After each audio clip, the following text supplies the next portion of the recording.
طيب، كيف نقدر نحول النص لصوت بالذكاء الاصطناعي لوبو؟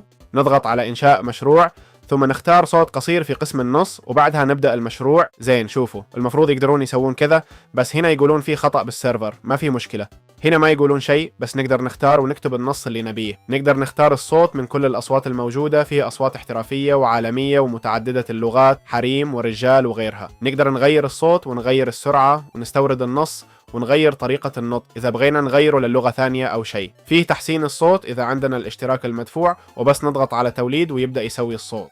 هذه هي طريقة استخدام الأداة بكل بساطة.